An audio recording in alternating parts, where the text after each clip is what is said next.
तो आज तारीख है 22 नवंबर और आज हम लोग 21 और 22 दोनों का करंट कवर करेंगे। तो पहली न्यूज़ तो आई है जो एनुअल क्लीननेस रैंकिंग आती है उसके बारे में, जो by the way ministry of housing and urban affairs के द्वारा निकाली जाती है। तो इस बार भी पांचवी बार लगातार इंदौर नंबर 1 पे रहा है। सेकंड नंबर पे हम देखते हैं सूरत रहा है और थर्ड नंबर पे वडोदरा रहा है। और अगर हम लोग क्लीननेस स्टेट की बात करें तो उसमें नंबर 1 पे छत्तीसगढ़ रहा है, मतलब स्टेट में अगर नंबर 1 में कहा जाए। और वहीं हम लोग क्लीनेस्ट गंगा सिटी की बात करें तो उसमें वाराणसी रहा है, जो अपने मोदी जी की कॉन्स्टिट्यूएंसी भी है।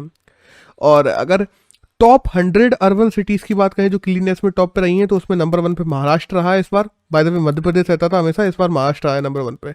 और सेकंड नंबर पे रहा है मध्य प्रदेश। और अगर 1000 से कम वाली में ली जाए, वो 100 से कम वाले में लिए जाए, तो झारखंड है नंबर 1 पे। और अगर लेस देन 1 लाख पॉपुलेशन में हम लोग देखते हैं कि कौन सी सिटी नंबर 1 पे है सबसे ज़्यादा क्लीन, तो वो महाराष्ट्र की एक सिटी है वीटा हो रही है। और वहीं अगर म्यूनसिपालिटी काउंसिल की बात करते हैं कि किसने सबसे अच्छा काम किया है, तो नवी मुंबई रही है नंबर 1 पे। बाय द वे हम ये देखते हैं कि ये एनुअल क्लीनेस रैंकिंग कब से शुरू की गई थी, तो 2 अक्टूबर 2014 को हम देखते हैं मोदी जी के द्वारा स्वच्छ भारत अभियान शुरू किया गया था।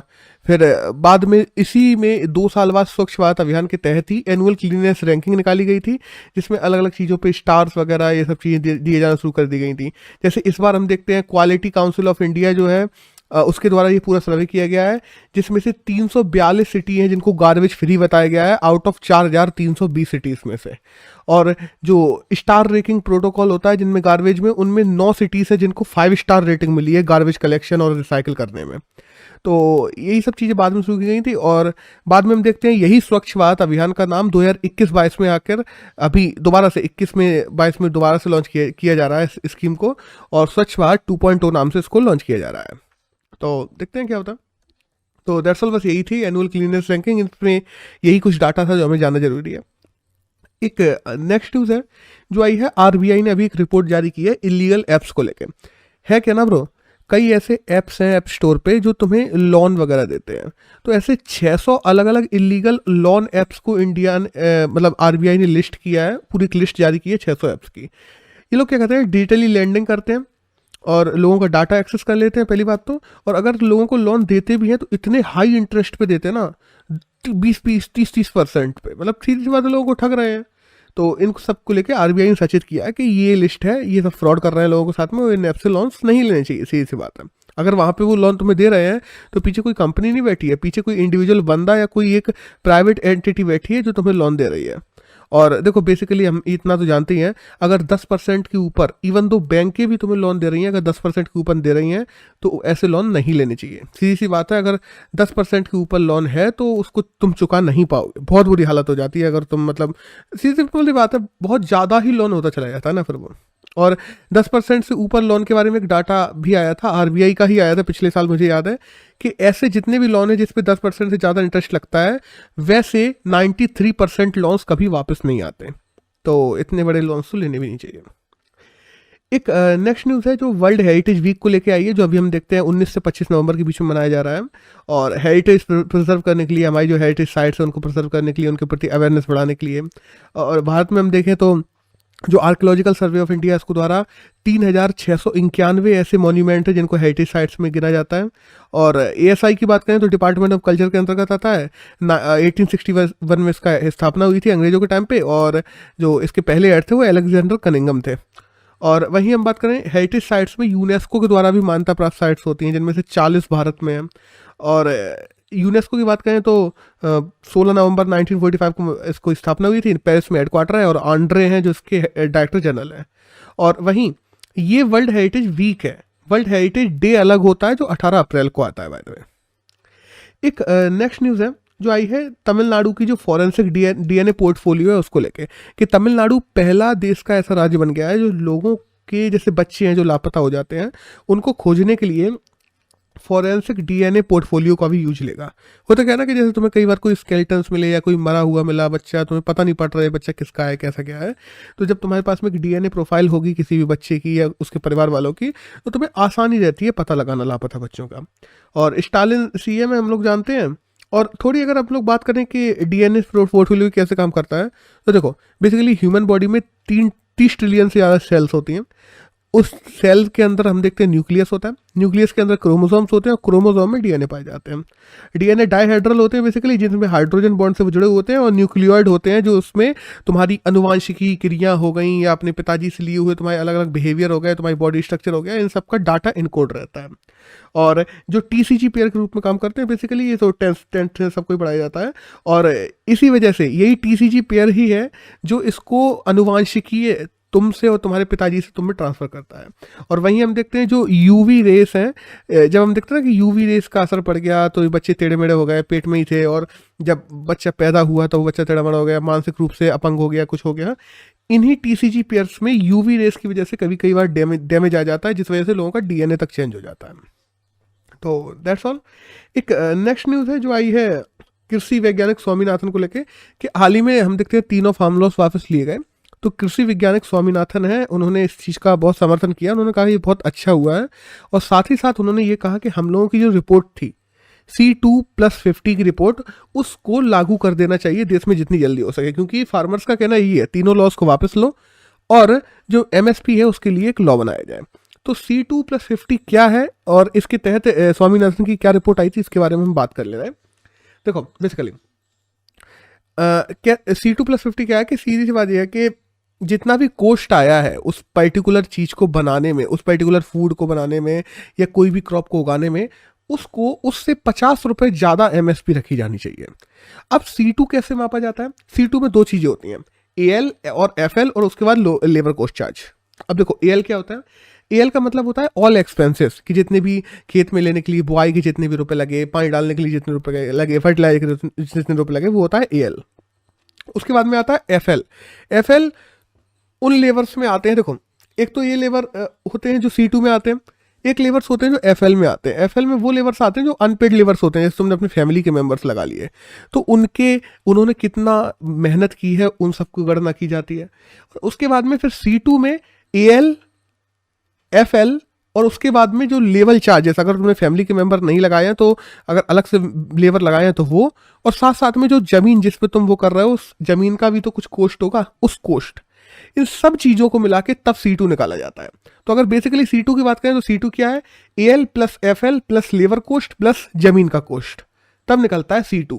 और स्वामीनाथन कमेटी ने कहा था कि C2+50, मतलब C2 जितना भी निकल रहा है उस क्रॉप का, उसके बाद में 50 रुपये जोड़कर तब इतनी MSP होती है जो एक फार्मर की रीजनेबल इनकम मानी जा सकती है, और इसको पूरे देश में लागू करना चाहिए।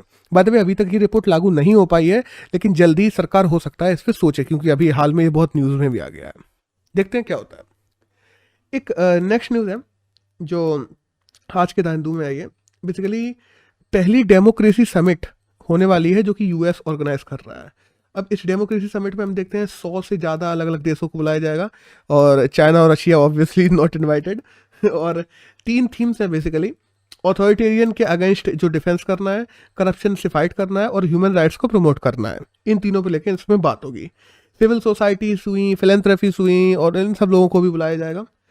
और हर साल इस मीटिंग को किया जाएगा बाय द वे, और ये फैसला बाय द वे G7 में ही ले लिया गया था कि इस मीटिंग को हर साल किया जाएगा, और अभी ऑर्गेनाइज कर रहा है USA, अब से हर साल चलेगी।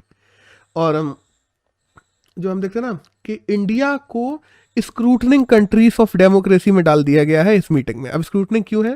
क्योंकि हम देखते हैं हम लोगों ने जो न्यू IT लॉस लेके आए थे, उस वजह से इंटरनेशनल कंपनीज अपनी रेगुलेट करने में मुश्किल हो रही थी उनको।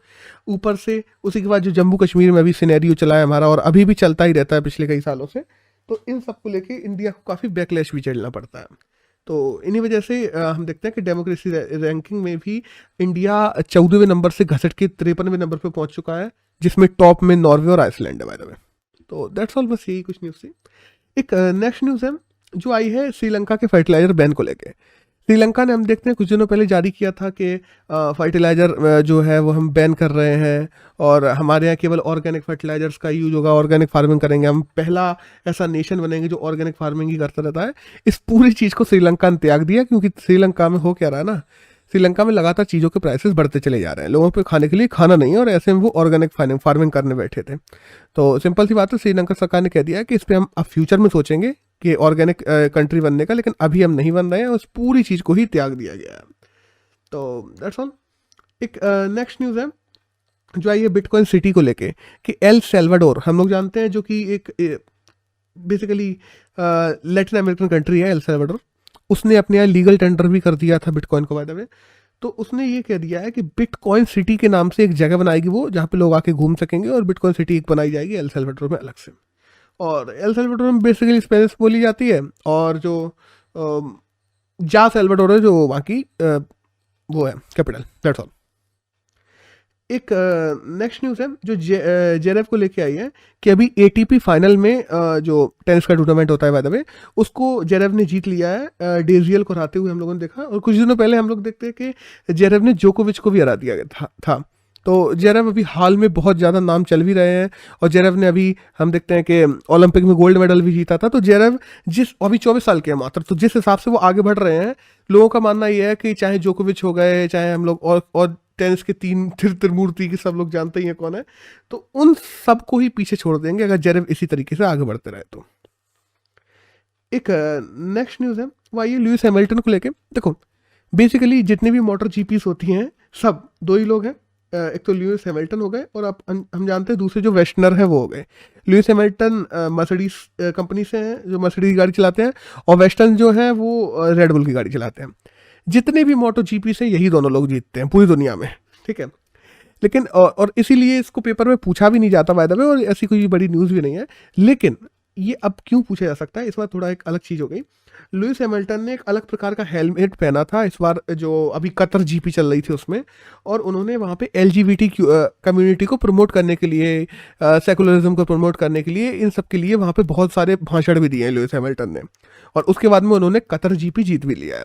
तो इसलिए न्यूज़ में पूछा जा सकता, अपने एग्जाम में पूछा जा सकता है कि कतर जीपी को इस बार किसने जीता, तो लुइस हैमिल्टन, दैट्स ऑल। एक नेक्स्ट न्यूज़ है जो आई है अभी 26 जनवरी को लेके। हम जानते हैं कि 1950 से ही हम लोगों के यहाँ 26 जनवरी पे किसी न किसी बाहर के देश के मेहमान को बुलाने की रिवाज रहा है। 2018 में हम लोगों ने आशियन कंट्रीज़ के लोगों को बुलाया था, 19 में रामाफोसा आए थे, साउथ अफ्रीका के हैं, और 2020 में हम लोगों ने बोल्सोनारो को बुलाया था, जो बाय द वे कोरोना वोरोना इन सब की वजह से आए नहीं पाए थे। और उसके बाद में 2021 में हम लोग किसी को नहीं बुला पाए थे। पहली बार 2050 से ऐसा हुआ था कि 2021 में हमने किसी को बुलाया नहीं था बिकॉज ऑफ कोरोना प्रोटोकॉल्स। तो इस बार हम लोग बिम्स्टेक कंट्रीज़ के जो देश हैं उनको बुला रहे हैं। बिम्स्टेक बाय द वे कौन कौन से हैं? Bangladesh, Bhutan, India, Myanmar, Nepal, Sri Lanka, Thailand, मतलब इंडिया के आसपास के जितने भी देश हैं उन सब के जो राष्ट्र अध्यक्ष हैं उनको हम लोग इस बार 26 जनवरी पे न्योता भेजा गया है। अभी न्योता भेजा गया है, सबने एक्सेप्ट नहीं किया है। अब देखने वाली बात होगी कि कौन कौन आता है 26 जनवरी को। एक नेक्स्ट न्यूज़ है वो आई है पीएम म्यूजियम को लेकर। देखो पीएम म्यूजियम काफ़ी दिन से बात चल रही है बनने के लिए, और 270 करोड़ से बनाया जा रहा है बाय द वे, और तकरीबन 10,000 स्क्वायर किलोमीटर में है, 3 मोती स्टेडियम के पास में बनाया जा रहा है। बनना ये पिछले ही साल ही था, कोरोना की वजह से ये लेट हो गया। तो अभी हाल में जो वाजपेयी जी की बर्थडे आ रहा है, अटल बिहारी वाजपेयी जी का, उस पर इसको इनॉग्रेट किया जाएगा, दैट्स ऑल। एक नेक्स्ट न्यूज़ है जो आई है पाकिस्तान के प्रोटेस्ट को लेके। अभी हुआ क्या ना, ग्वादर पोर्ट हम लोग जानते हैं, सीपैक जो चाइना पाकिस्तान इकोनॉमिक कॉरिडोर है, जो हमारे पीओके से भी इंडिया के होकर गुजरता है, वो ग्वादर पोर्ट तक जाता है पाकिस्तान के। हुआ क्या है, ग्वादर में लोग प्रोटेस्ट कर रहे हैं कि वहाँ पे लोगों के राइट्स, लोगों की जॉब्स और ऐसी चीज़ें छीन के वहाँ पे चाइनीज़ कंपनी और चाइनीज़ कंपनी के जो लोग आ रहे हैं वहाँ पे काम करने, उनको दिए जा रहे हैं। तो ग्वादर में अभी काफ़ी ज़्यादा प्रोटेस्ट चल रहे हैं सीपैक को लेके, और इन्हीं वजह से अभी 1-2 दिन के लिए सीपैक का काम भी ग्वादर पोर्ट पर रोकना पड़ गया है। तो दैट्स ऑल, ये न्यूज़ में बहुत ज़्यादा है तो मैंने सोचा कवर कर लूँ। एक नेक्स्ट न्यूज़ है जो वेनेजुएला को लेकर आई है कि हाल ही में जो आर्केस्ट्रा, एक बहुत बड़ा आर्केस्ट्रा था जिसमें तकरीबन 8,500 अलग अलग म्यूजिशियंस थे, उन्होंने एक साथ में एक संगीत बजाया वेनेजुएला में, और इसको लेके एक नया वर्ल्ड रिकॉर्ड स्थापित कर दिया है। तो दैट्स ऑल, बस अगर वर्ल्ड रिकॉर्ड बना था तो वो हमें जानना जरूरी हो जाता है। एक नेक्स्ट न्यूज़ है जो आईसीसी के नए सीईओ के बारे में आई है कि हम जानते हैं अभी मनु साहनी थे, मनु साहनी का टेन्योर खत्म हो गया था, उन्होंने इस्तीफा भी दे दिया था। तो अभी जो जियोल्ट एलिस है उनको नया सीईओ बना दिया गया है आईसीसी का, दैट्स ऑल। एक नेक्स्ट न्यूज़ है जो आई है ऑयल, जो मतलब हमारे यहाँ पे राजस्थान में जो शेल ऑयल है, बेसिकली जिसको लोग टाइट ऑयल भी कहते हैं, शेल ऑयल भी कहते हैं। होता क्या ना, ऐसी परतें बेडरॉक के नीचे कहीं कई जगह पे ऑयल होता है जहाँ पे बहुत मोटी मोटी पत्थर की परतें होती हैं, तो उनको हाइड्रोलिक फ्रैकिंग के द्वारा ड्रिल करके निकालना पड़ता है, और वो बहुत ज़्यादा महंगा भी पड़ता है बाय द वे। इसलिए इंडिया बहुत ज़्यादा शेल ऑयल नहीं निकालती है। लेकिन हाल ही में एक कंपनी है, दो कंपनियां हैं by the way, grain oil and gas और दूसरी कंपनी है हेल्वेस्टन। इन दोनों कंपनियों ने मिलकर राजस्थान सरकार से शेल ऑयल निकालने की परमिशन ले ली है और जल्दी ही राजस्थान में भी शेल ऑयल निकालना शुरू कर दिया जाएगा। और basically shale oil conventional oil से अलग होता है। कन्वेंशनल ऑयल जो कुएं से मिल जाता है, सिंपली हम लोग मट्टी वगैरह खोदे ऊपर ही मिल जाता है, शेल्स के नीचे दबा नहीं होता, उसके लिए हाइड्रोलिक प्रेस से हम लोगों को फ्रैकिंग नहीं करनी पड़ती, अंदर बहुत नीचे नहीं जाना पड़ता, ज़्यादा ऊपर मिल जाता है कंपेरेटिवली, दैट्स ऑल। और बाय द वे अगर शेल ऑयल की बात करें तो रशिया हुआ और दूसरा अमेरिका हुआ, इन लोगों ने शेल ऑयल पे बहुत ज़्यादा काम किया है। एक नेक्स्ट न्यूज़ है जो आई है राजस्थान के नए camel prohibition and slaughter and regulation of temporary migrants और एक्सपोर्ट एक्ट 2015 को लेके। ये एक्ट क्या था, राजस्थान में अटका हुआ था 2015 से, जो अभी पारित हुआ है। और बेसिकली इस एक्ट में क्या है कि जितने भी राजस्थान में कैमल्स हैं उनको काटा नहीं जा सकता, उनको तुम टेम्परेरी बेसिस माइग्रेट इधर से उधर, मतलब ये नहीं कि तुम राजस्थान के बाहर बेच दो, ये नहीं कर सकते, एक्सपोर्ट नहीं कर सकते। तो इन सब चीज़ों को प्रोहिबिट किया गया है। देखो राजस्थान में अगर हम देखते ना, एक तो राय का कम्युनिटी है और दूसरी रायबारी कम्युनिटी है। यही दोनों कम्युनिटी हैं जो ज़्यादातर कैमल्स को पालती हैं, टेम करती हैं और उनको काटती हैं, बेचती हैं, खाती हैं, जो भी है एक्सवाइजेड। इन दोनों कम्युनिटीज़ में वहाँ पे प्रोटेस्ट शुरू कर दिया है। किसके खिलाफ? इस एक्ट के खिलाफ में, क्योंकि अगर ये एक्ट आ जाता है तो वो लोग कैमल्स को खरीदने बेचने तक के लिए सरकार पे डिपेंड हो जाएंगे, सरकार से परमिशन लेनी पड़ेगी हर एक चीज़ के लिए, जो वे नहीं चाहते हैं। उनकी आजीविका इस पे निर्भर करती है। तो अब देखते हैं क्या होता है। बस प्रोटेस्ट चल रहा है तो हमें जानना जरूरी हो जाता है कि ये एक्ट क्या है और ये एक्ट किस बारे में आया है, दैट्स ऑल। एक नेक्स्ट न्यूज़ है जो आई है अभी अमेजोन के डिफॉरेस्टेशन को लेकर, कि एक रिपोर्ट निकल के आई है कि 15 साल में सबसे कम स्तर पे पहुंच चुका है अमेजोन फॉरेस्ट। तकरीबन 13,235 स्क्वायर किलोमीटर का एरिया है जो केवल पिछले एक साल में अमेजोन फॉरेस्ट का खत्म हो गया है। और अमेजोन रेन फॉरेस्ट हम लोग जानते हैं कि 16,000 से ज़्यादा स्पीसीज पाई जाती हैं, 70 लाख किलोमीटर स्क्वायर से ज़्यादा में फैला हुआ है। दुनिया का सबसे बड़ा रेन फॉरेस्ट है जो बेसिकली दक्षिण अमेरिका में पाया जाता है। और 2008 से बात की जाए ना, सॉरी 2018 से, तो 2018 से पिछले 3 सालों में तकरीबन 17% अमेजोन रेन फॉरेस्ट गायब हो चुका है। और बेसिकली देखो 70 लाख जो स्क्वायर किलोमीटर है वो टोटल अमेजोन फॉरेस्ट है, उसमें से 50,000 स्क्वायर किलोमीटर रेन फॉरेस्ट है। तो दैट्स ऑल। एक नेक्स्ट न्यूज़ है जो आई है गाओफेन 11 को लेकर, कि चाइना ने हाल ही में एक नई अर्थ इमेजिंग सैटेलाइट लॉन्च कर दी है अपने जो लॉन्ग मार्च 4V उनका रॉकेट है उसको द्वारा। जैसे हम देखते हैं इंडिया में PSLVs वगैरह है, ऐसे ही चाइना में लॉन्ग मार्च 4V है, उसको उन्होंने गाओफेन 11 करके एक अर्थ इमेजिंग नई सैटेलाइट लॉन्च की है बस। और हाई रिजोल्यूशन अर्थ इमेजिंग सैटेलाइट है जो 3 सेंटीमीटर तक की चीज़ों को देख लेगी, उनको आइडेंटिफाई कर लेगी, ये सब चीज़ें उसकी। तो बस हमें नाम याद रखना है कि गाओफेन 11 क्या है, दैट्स ऑल। अब देखो यहाँ के करंट आज के खत्म होते हैं। यहाँ से एक एडिटोरियल आया है जो बेसिकली आया है रशिया और यूक्रेन पे। अभी क्या है ना, रशिया और यूक्रेन दोनों के बीच में युद्ध जैसी कगार की स्थितियाँ आ गई हैं। अब ये हो क्या रहा है, रशिया वहाँ पे बहुत हैवी आर्टिलरीज डिप्लॉय कर रहा है यूक्रेन के चारों ओर बॉर्डर्स पे, और ऊपर क्योंकि हम देखते हैं जब यूक्रेन का, तो यूक्रेन को सी आकार में एक तरीके से घेर रखा है किसने, रशिया ने। और दोनों तरफ ही यूक्रेन के वो हैवी आर्टिलरीज बॉर्डर पे डिप्लॉय कर रहा है। और हम देखते हैं मैसिव मोबिलाइजेशन हो रहा है रशियन ट्रूप्स का यूक्रेन बॉर्डर्स पे, आर्टिलरीज, टैंक्स, ये सब पहुंचाए जा रहे हैं। साथ ही साथ यूएस ने भी अपने एलाइज से कह दिया है कि यूक्रेन पे किसी भी समय अटैक हो सकता है, इसलिए हम सबको तैयार रहना है और हम यूक्रेन को बैक करेंगे। बेसिकली ये प्रॉब्लम क्यों है, इतनी ज़्यादा प्रॉब्लम किस वजह से आ रही है, क्या मुद्दा है बेसिकली। देखो हुआ क्या था, 2014 में हम लोग देखते हैं कि क्रीमिया को एनेक्स कर लिया था रशिया ने। क्रीमिया बाय द वे 2014 तक पार्ट होता था किसका, यूक्रेन का। बट रशिया ने क्या किया था, वहां पे एक रेफरेंडम जारी करवाया था और उसके द्वारा पूरे क्रीमिया को रशिया में मिला लिया था। और उसके बदले में फिर क्या हुआ था, फिर हम देखते हैं कि रशिया यूक्रेन में लड़ाई हो गई थी, वेस्टर्न कंट्रीज जो है वो रशिया से गुस्सा हो गई थी। फिर G8 से रशिया को हटा दिया गया था, तब से G8 G7 हो चुका है 2014 से हम लोग देखते हैं। और रशिया पे यूएसए वगैरह ने सैंक्शन इम्पोज कर दिए थे। वेस्टर्न कंट्रीज है, यूरोप है, यूरोप की जितनी भी कंट्रीज हैं ऑलमोस्ट सब ने ही सैंक्शन इम्पोज कर दिए थे। अभी क्या प्रॉब्लम चल रही है, यूक्रेन का जो ईस्टर्न पार्ट है उस जगह का नाम है डॉनबास या डेनिलैक्ट भी कहा जाता है उसको, वो वहाँ की लोकल लैंग्वेज में, लेकिन बेसिकली इंटरनेशनल लैंग्वेज में डॉनबास कहा जाता है। उस एरिया के जो लोग हैं, उस एरिया में जो लोग रहते हैं, उनमें भी बहुत ज़्यादा रशिया का इन्फ्लुएंस है और वो लोग भी चाहते हैं कि हमें भी रशिया में मिला दिया जाए। रशिया का डेवलपमेंट ज़्यादा है, सीधी सी बात है, यूक्रेन से कहीं ज़्यादा है, तो हर कोई चाहेगा कि उनको मिला लिया जाए। और ऊपर से एक समय था जब रशिया के वो पार्ट भी हुआ करते थे। तो आज डॉनबास के लोग भी रशिया को सपोर्ट कर रहे हैं और रशिया भी मिलिट्री डिप्लॉय कर रहा है और जल्दी ही हो सकता है कि रशिया अटैक कर दे और पूरे डॉनबास को अपने कब्जे में ले ले, सीधी सी बात है। तो रशिया अपने कंट्रोल में किस लिए लेना चाहता है? क्योंकि जैसे ही वो डॉनबास पे आएगा, वहां हम नीचे देखते हैं बाल्टिक सागर है, ब्लैक सी है, उस पूरे एरिया में रशिया और ज्यादा ताकतवर हो जाएगा। इस वजह से रशिया भी विस्तारवाद की नीति को अपनाते हुए एक एग्रेसिव अप्रोच बना रहा है अपनी डॉनबास पे और यूक्रेन को एक और फील्ड में तोड़ना चाह रहा है। पहले एक बार क्रीमिया में तोड़ ही चुका है, अब डॉनबास में भी तोड़ना चाह रहा है। अब हम बात करें 2015 में, बाय द वे इस चीज को रोका जा सकता है क्या इस समय? देखो, इस समय नहीं रोका जा सकता, पर इसको रोकने के लिए पहले काम हुए हैं। 2014 में जब क्रीमिया टूटा था, तब 2015 में एक एग्रीमेंट आया था जिसका नाम था Minsk agreement, MINSIC, Minsk agreement.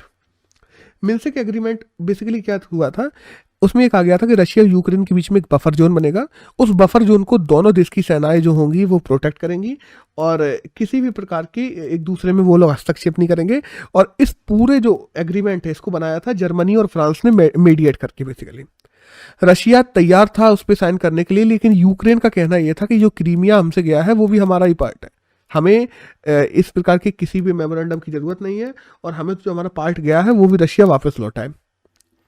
हुआ क्या, उस चक्कर में ना तो वो मेमोरेंडम कभी पास हो पाया, ना ही मिन्सिक एग्रीमेंट पर कभी दोनों देशों के साइन हो पाए। इन सब के चलते ही पोटेंशियली ये भी कहा जा रहा है कि यूरोप के काफ़ी देश यूक्रेन से, कुछ देश ऐसे भी हैं जिनमें से अपन फ्रांस की बात कर लें, जर्मनी की बात कर लें, ये देश गुस्सा भी हैं यूक्रेन से, जबकि यूरोप में सबसे बड़े देशों में से एक आते हैं। ये गुस्सा है यूक्रेन से किस वजह से? क्योंकि जब उन लोगों ने कहा कि मिन्सिक एग्रीमेंट जैसे करो, तो मिन्सिक एग्रीमेंट किया नहीं गया यूक्रेन के द्वारा और बाद में अब यूक्रेन इन्हीं देशों का सपोर्ट मांग रहा है।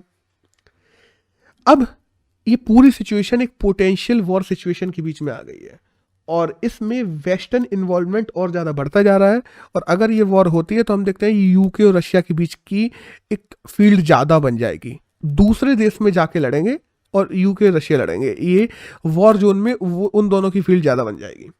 अब देखते हैं आने वाले समय में क्या होता है और क्या कोई ऐसे तरीके हैं जिससे इनके बीच में पीस स्थापित की जा सके, क्योंकि कहीं पे भी वॉर होना जान माल और हर चीज़ को नुकसान ही पहुंचाता है, चाहे वो देश जीते या हारे, हर देश की हार ही होती है एट द एंड। तो दैट्स ऑल। अगर आज की बात की जाए तो 22 और 21 नवंबर के करंट में यही करंट था जो हमारे एग्जाम के लिए जानना जरूरी था। That's all.